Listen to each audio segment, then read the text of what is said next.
পাঠশালার পক্ষ থেকে সবাইকে জানাই আন্তরিক অভিনন্দন ও ভালোবাসা। গ্রীষ্মাবকাশ চলে গেল, কিছুদিনের মধ্যেই আগস্টের ফার্স্ট উইক দ্বিতীয় পর্যায়ে কর্মিক মূল্যায়ন শুরু হবে প্রত্যেক স্কুলে। আজকে ক্লাস 5-এর কী ধরনের প্রশ্ন আসতে পারে বিজ্ঞানের দ্বিতীয় পর্যায়ে কর্মিক মূল্যায়ন সেকেন্ড ইউনিট টেস্টে, সে বিষয়ে একটি সুন্দর ভিডিও তৈরি করেছি। আশা করি এই ভিডিওটি দেখলে সকল ছাত্রছাত্রীর খুবই উপকার হবে। ক্লাস 5-এর তোমাদের পূর্ণমান 20 থাকবে, পূর্ণমান 20, পঞ্চম শ্রেণী, সময় দেবে 40 মিনিট। কী টাইপের প্রশ্ন আসতে পারে সেটা সুন্দর করে দেখে দিয়েছি প্রশ্ন উত্তর সহযোগে। দেখো, সঠিক উত্তর নিচে দাগ দাও, 4 নম্বরে আসবে এরকম প্রশ্ন, 4টে প্রশ্ন আসবে। প্রথম প্রশ্ন দিয়েছি, আশ্বিন মাছ হলো ইলিশ, মৌরলা না ট্যাংরা? উত্তর হবে ট্যাংরা। দ্বিতীয় নম্বর প্রশ্ন, গান্ধীবুড়ি বলা হয় মাতঙ্গিনী হাজরা, বেগম রোকেয়া নাকি প্রীতিলতা ওয়াদ্দেদার? উত্তর হবে মাতঙ্গিনী হাজরা। 3 নম্বর প্রশ্ন, শ্বাসমূল দেখা যায় নারিকেল, সুপারি না সুন্দরী? উত্তর হবে সুন্দরী গাছ, সুন্দরী গাছে শ্বাসমূল দেখা যায়। পরের প্রশ্ন, পশ্চিমবঙ্গের সর্বোচ্চ পর্বতশৃঙ্গের নাম সিঙ্গলীলা, সান্দাকফু, এভারেস্ট? উত্তর হবে সান্দাকফু। এইরকম 4টি প্রশ্ন থাকবে এমসিকিউ। এরপরে নেক্সট, নিচের প্রশ্নগুলির সংক্ষেপ উত্তর দাও। 1 নম্বর করে থাকবে, 6টা প্রশ্ন থাকবে, 1 নম্বরে 6টা। ক দাগ, হারভেস্টার কাকে বলে? উত্তর দেখো, ধান কাটা, খড় থেকে ধান আলাদা করা,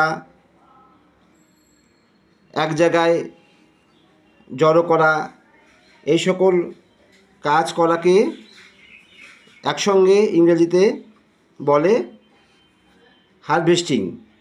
আর এই সমস্ত কাজ করার যন্ত্রকে হারভেস্টার বলে। তাহলে প্রথম প্রশ্ন ছিল যে হারভেস্টার কাকে বলে, 1 নম্বর। একটু বড় হয়েছে। এরপরের প্রশ্ন হচ্ছে, বক্সা অরণ্যের প্রবেশদ্বার কোন শহর? দেখো, এক কথায় উত্তর আলিপুরদুয়ার, আলিপুরদুয়ার, আলিপুরদুয়ার। এরপরে দেখো, এরপরে নেক্সট প্রশ্ন, গ নম্বর, আগে কীটনাশক হিসাবে কোন পাতা ব্যবহার করা হতো? কোন গাছের পাতা ব্যবহার করা হতো? উত্তর হবে নিম পাতা, নিম পাতা ব্যবহার করা হতো কীটনাশক হিসাবে। পরের প্রশ্ন, খুব ইম্পর্টেন্ট প্রশ্ন, ডিভিসির পুরো নাম লেখো। ডিভিসির পুরো নাম হচ্ছে দামোদর ভ্যালি কর্পোরেশন। এরপরে প্রশ্ন, উমো, কার জন্মদিনে শিশু দিবস পালন করা হয়? এই প্রশ্নটা খুব ইম্পর্টেন্ট, জওহরলাল নেহরুর জন্মদিনে। তারপরে প্রশ্ন, রেশম কীট পালনের জন্য কোন গাছের চাষ করা হয়? উত্তর হবে তুঁত গাছের চাষ করা হয়। এই গেল 1 নম্বরের 6টা, 1 নম্বর করে 6 নম্বর। আগে গেল এমসিকিউ 4 নম্বর, 10 নম্বর হয়ে গেল। আর 10 নম্বর 3 দাগে হচ্ছে যে কোনো 3টি প্রশ্নের উত্তর দাও। 3 দুগুণে 6, 2 নম্বর করে থাকবে 3টে প্রশ্ন। ধাপ চাষ কাকে বলে?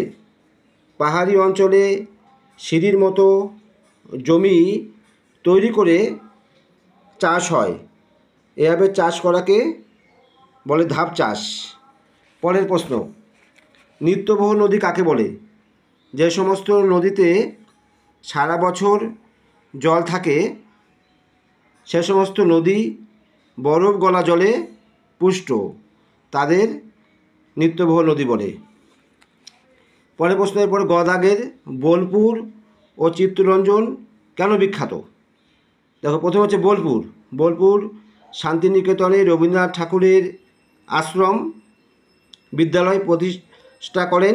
আর চিত্তরঞ্জন হচ্ছে রেল ইঞ্জিনের জন্য বিখ্যাত, রেল ইঞ্জিন তৈরির কারখানা। তাহলে এইগুলো 6 নম্বর।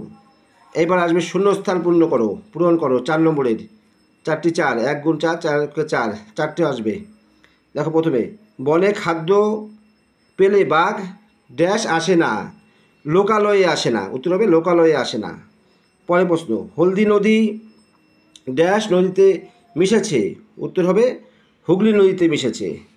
আমাদের জাতীয় সঙ্গীত ড্যাশের রচনা, এটা সবাই জানি রবীন্দ্রনাথ ঠাকুরের রচনা। পরের প্রশ্ন, রায়গঞ্জ ড্যাশ পাখিয়ালয় অবস্থিত, কুলিক পাখিয়ালয় অবস্থিত। এগুলো খুব সুন্দর করে পড়তে পারলে এর থেকে কমন আসবে পরীক্ষায়, খুব ভালো হবে।